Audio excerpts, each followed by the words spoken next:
Assalamualaikum warahmatullahi wabarakatuh. Innal hamdalillah nahmaduhu wa nasta'inuhu wa nastaghfiruh wa na'udzu billahi min shururi anfusina wa min sayyiati a'malina may yahdihillahu fala mudhillalah wa may yudlilhu fala hadiyalah. Asyhadu an la ilaha illallah wa asyhadu anna Muhammadan abduhu wa rasuluh alladzi la nabiyya ba'da. Apa kabar sahabat-sahabat? Alhamdulillah, luar biasa. Allahu Akbar. Ya, perkenalkan, nama saya Muhammad Rivaldi. Saya dari GF Muflih 31.2. Dan pada kesempatan kali ini saya diberikan kesempatan oleh sahabat-sahabat LPMP 39 untuk menyampaikan sedikit mengenai amanah dan dakwah. Pertama, mengenai amanah.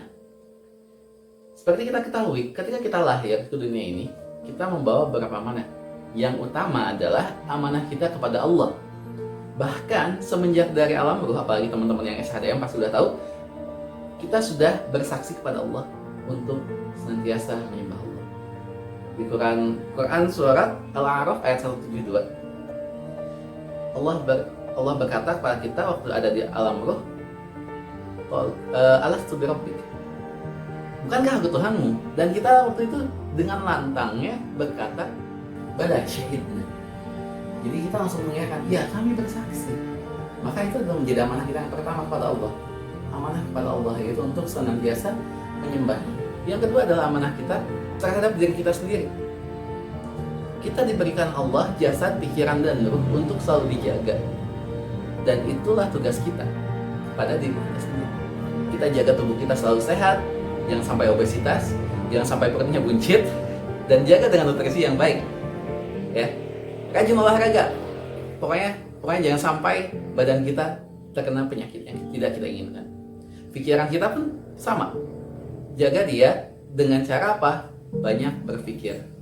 Gunakan akal kita untuk berpikir. Dan terakhir, ruh kita atau ruhiyah kita sebut biasanya, atau spiritualitas kalau orang-orang sana bilangnya, yaitu kita jaga dengan beribadah kepada Allah.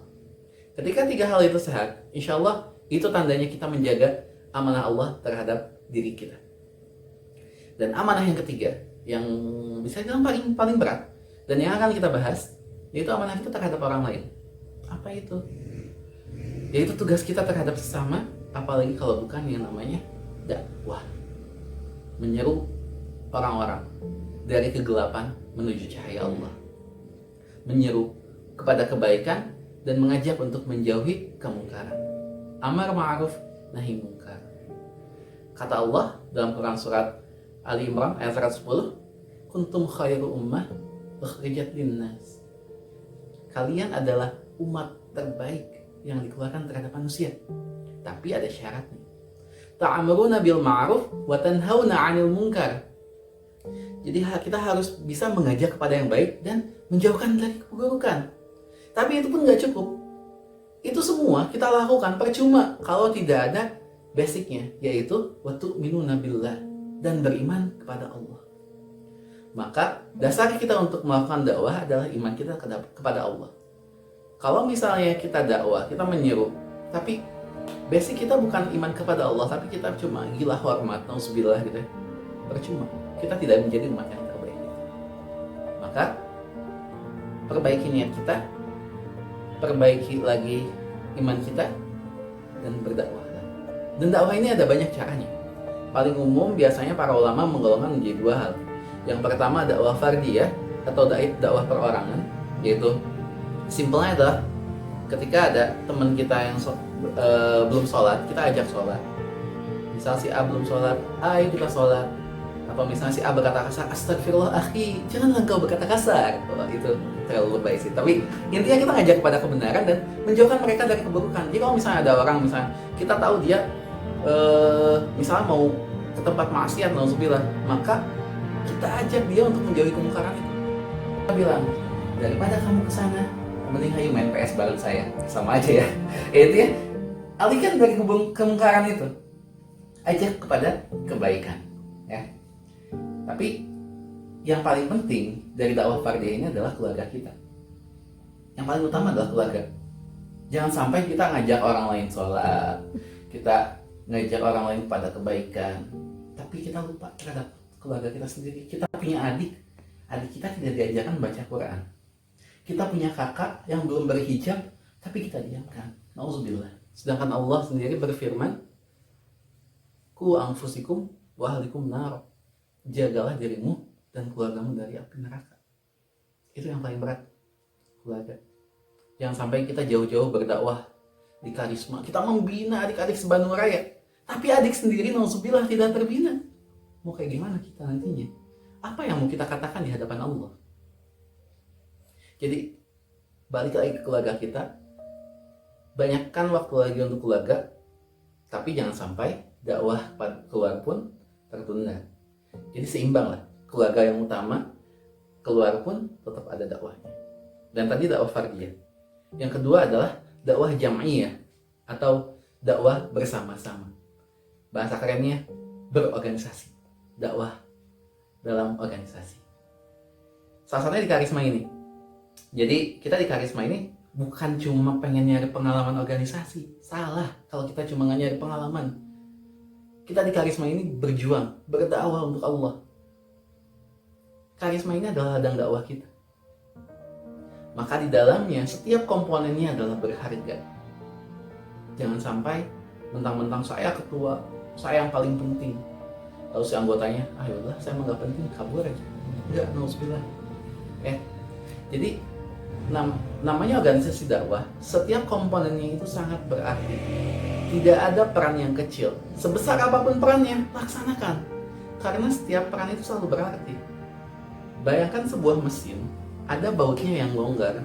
Lalu kita malah buang baut itu, apakah akan jalan mesinnya? Enggak. Kita kencangkan lagi baut itu agar semuanya bisa berjalan semestinya. Maka dalam dakwah jam'iyah ini, setiap peran kita adalah bermakna. Kalau misalnya kita cuma punya keahlian makan kayak saya gitu ya, jago makan, jago nyari makanan murah dan enak, maka tempatkanlah saya di divisi konsumsi agar teman-teman yang ikutan kajian bisa mencicipi konsumsi yang enak dan semakin bersemangat.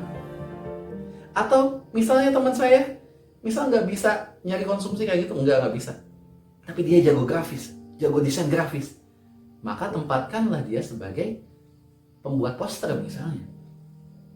Tapi ada juga yang sukanya ngomong. Ya kalau yang suka ngomong jangan disuruh makan, jangan bikin desain, tapi tempatkanlah dia misal jadi MC misalnya. Atau kalau misalnya dianya mau misalnya jadi pengisi tausiahnya. Apapun bakat kita, apapun kemampuan kita, laksanakan. Setiap dakwah itu berarti, setiap kemampuan itu berarti dalam dakwah. Tidak ada yang tidak berharga dalam dakwah. Dan di karisma ini, terutama teman-teman LT nih, saya titip pesan banget, bukan cuma untuk LT sih sebetulnya, tapi untuk semuanya. Jadi sampai kalian nanti lulus kuliah, bertahanlah di karisma. Karena meskipun nanti kalian tidak menjadi LT, peran kalian tuh justru lebih besar. Dan untuk yang menjadi LT, maka peran kalian itu sangat krusial. Bayangkan sebuah bandul, tahu kan bandul?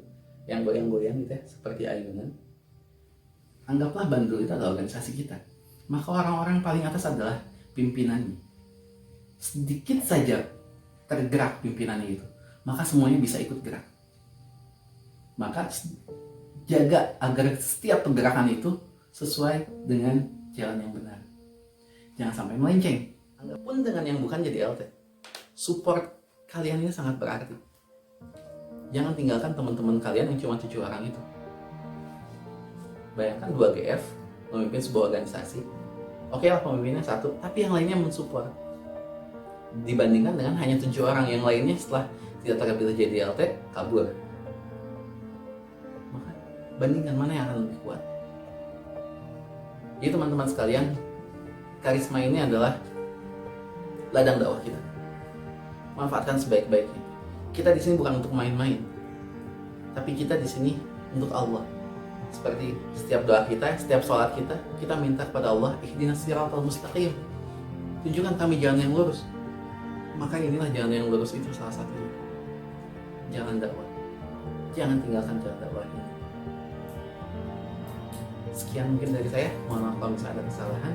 Wabillahi taufiq wal hidayah. Assalamualaikum warahmatullahi wabarakatuh.